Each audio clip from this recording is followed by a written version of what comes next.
toast to my sister, who I'm not really sure if she'll actually get married any day soon, but she does have a boyfriend who she's been dating for the last 3 years.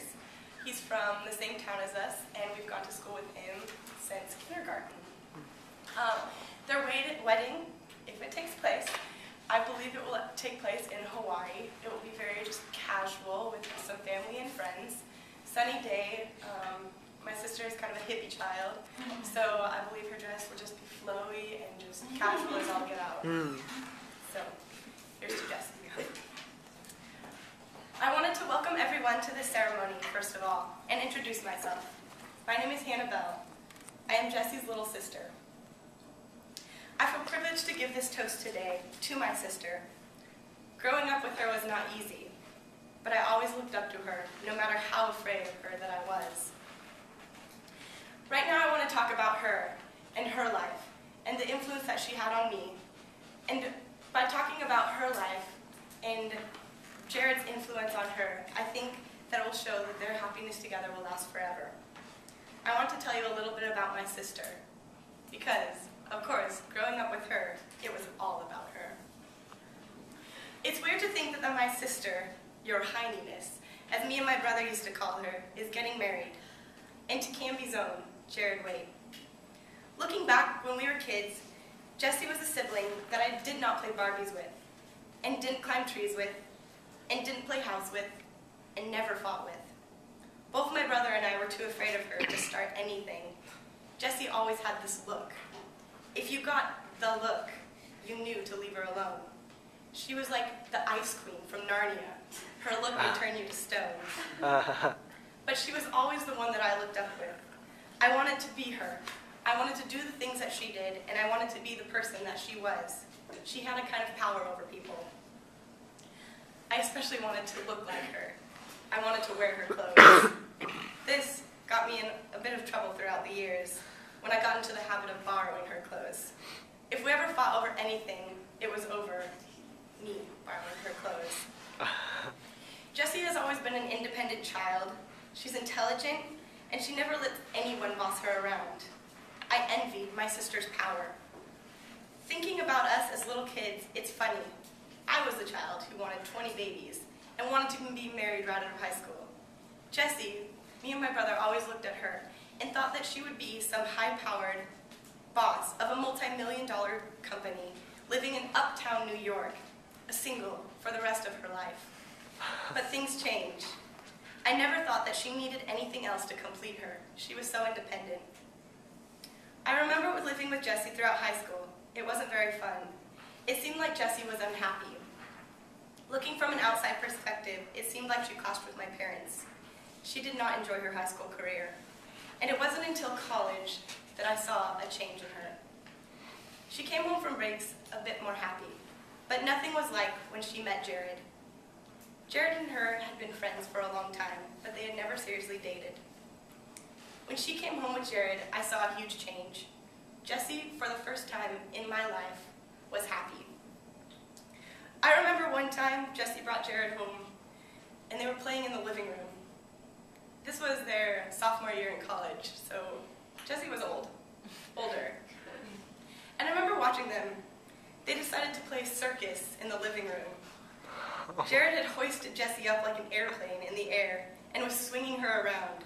She fell to the ground. I was afraid for Jared. But she started laughing. She was laughing so hard, rolling on the ground, holding her stomach. I could hardly believe it. Jessie, laughing? Was this possible? She was so happy. It's been over 5 years, and Jessie is still laughing and happy. She's tolerable to be around. It's fun to talk with her. But there's more to the story than Jessie's happiness. I also remember my parents' reaction to Jared when Jessie brought Jared home. Jared and Jessie had always been friends throughout high school, and my parents were glad that they were just friends. When Jessie brought Jared home for the first time and introduced him as her boyfriend, my mom freaked out. Wait, no, you guys are just friends. You have to be just friends. But my sister said no, that her and Jared were officially a couple. My parents could not see what Jessie saw in Jared. Jessie was tall and beautiful and slender.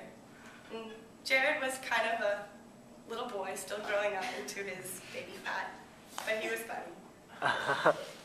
It was hard for my dad to see Jessie with a boy just like this. But despite what my parents thought, Jessie had a love for Jared that no one else could see. She loved Jared, and that's all that mattered. For Halloween, I remember one year that they dressed up as Fred and Wilma Flintstone. Still to this day, I cannot get that picture of them out of my head. It was their perfect part. They looked just like him. Jessie with her ginger roots and big, lovable Jared. Forever in my mind, I was the yabba dabba doo, Fred and Wilma. I think the greatest thing that Jessie's relationship taught me is that the outside factors do not matter. It's really the inside that counts.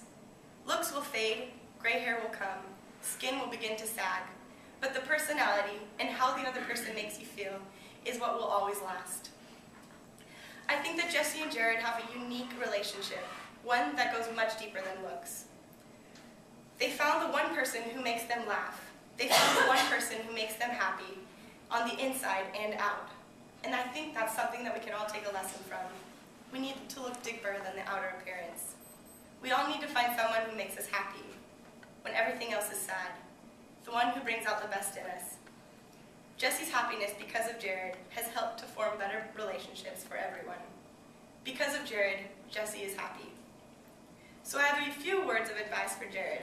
Keep making Jessie happy. When Jessie is happy, everyone is happy. Treat Jessie like a queen, for that's how she grew up for her life.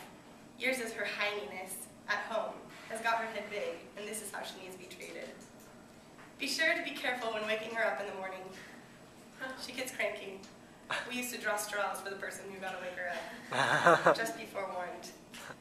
I will always look up to Jessie and the things that she does, and now I can look up to the two of you and hope that I will be able to find a person who makes me happy when things are sad, who makes me laugh when things are not funny, who makes me feel rich even when I am poor, and who loves me even when the world is full of hate.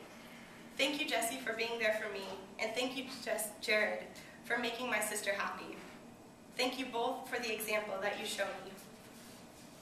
I want to raise my glass, and I want you to raise your glass, and I want you all to raise your glasses with me. To the bride and groom, may their days be filled with laughter, may their years be filled with happiness, and may their lives be filled with riches and love. To Jared and Jessie. To Jared and Jessie. Good job, Hannah.